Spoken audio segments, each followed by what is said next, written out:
الحمد لله وحده والصلاة والسلام على من لا نبي بعده. السلام عليكم ورحمة الله وبركاته. بسم الله الرحمن الرحيم. أهلا بكم متابعين وحبايبي. النهاردة هنقدم لكم إن شاء الله ورق العنب، محشي ورق العنب المصري زي ما حضراتكم شايفين كده. تمام. هنجيب بصل. تمام. بصل نقطعه برنواز. بصل أحمر، بصل أبيض، أي حاجة المتوفر عندنا زي ما حضراتكم شايفين. هنقطعه برنواز بالشكل ده ناعم جدا، ودايما لما نيجي نقطع برنواز لازم نسيب القمع بتاع البصلة كده بحيث إن هو يكون حاكم البصلة معنا. تمام. أهو زي ما حضراتكم شايفين كده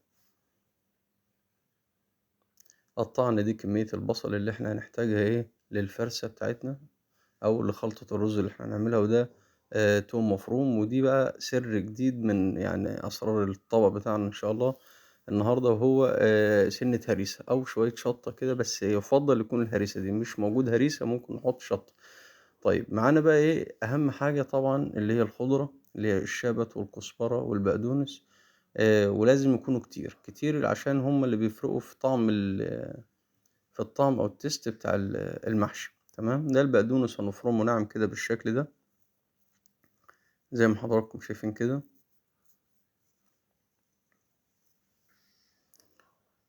وده الشبت هنحطهم على بعض كده نقسمهم عشان نوفر وقت.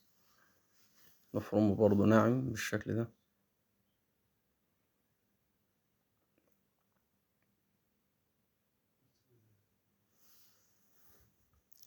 وبعد كده نيجي نفرم الكزبرة الخضرا. ولو حد ما بيحبش حاجة من دول مفيش مشكلة إن هو ممكن يستغنى عنها أو ما يحطهاش، بس يفضل إن الحاجات دي كلها تتحط. تمام. الخضرة الكزبرة كل حاجة من دول بتبقى ليها طعم وتست. حطينا بقى جبن حلة، حطينا فيها الزيت النباتي، وحطينا حتة زبدة. وبعد كده ايه نفضل نقلب البصلة كده مع التومة ماشي لحد أهم حاجة بقى. السر هنا فين؟ إن البصلة دي لازم تحمر. لازم البصل بتاع المحشي لازم يحمر كده بالشكل ده. تمام. عشان يطلع معانا التيست اللي احنا بناكله في البيوت. تيست المحشي اللي بناكله في البيوت.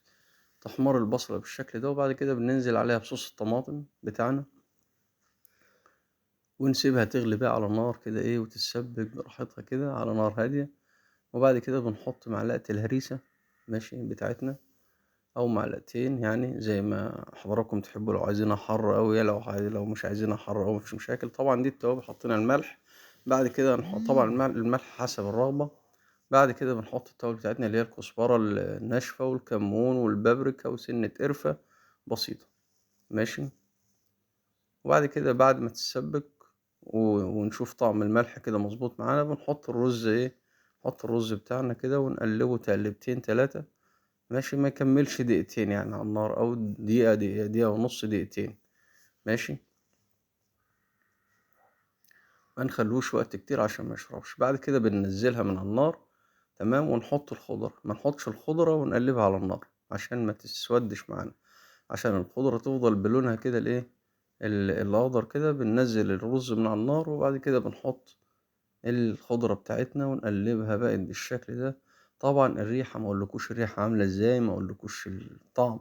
تمام. اكيد حضراتكم عارفين، بس طبعا احنا عشان ضفنا بقى القرفة مع الهريسة الطعم مختلف شوية ماشي. ده ورق العنب. طبعا انتوا عارفين ورق العنب بيتسلق ازاي. لو هو اخضر بتجيبوه بتسلقوه في مية بملح لحد ما يبقى لونه بالشكل ده. لو جاهز بتجيبوه هو كده كده بيجي جاهز، ممكن نحطه نسلقه سلقة خفيفة في الايه. ده لو جايبينه جاهز نديله سلقة خفيفة في المية. تمام.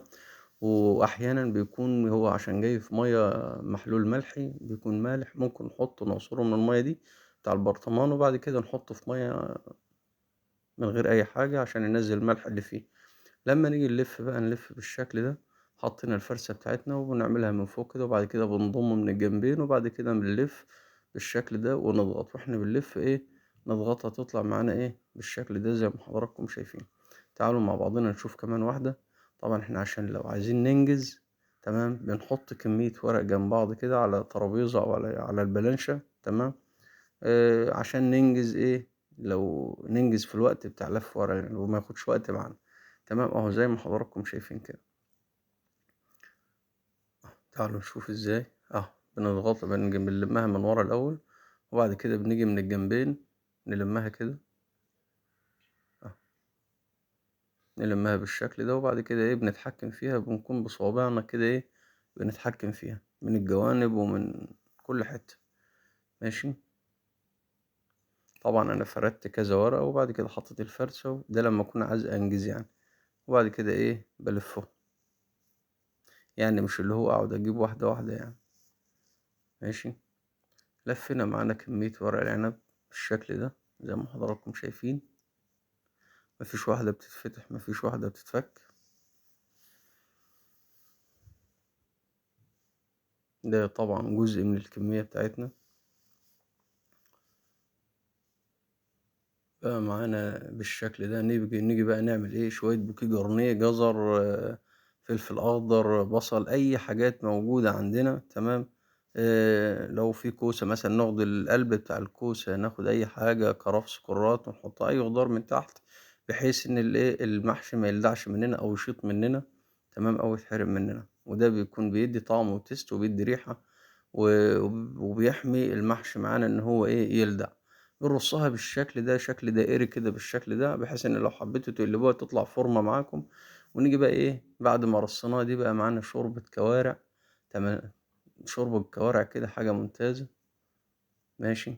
اهو ممكن شوربة مرقة فراخ، مرقة لحمة، مرقة كوارع. تمام زي ما حضراتكم تحبوا.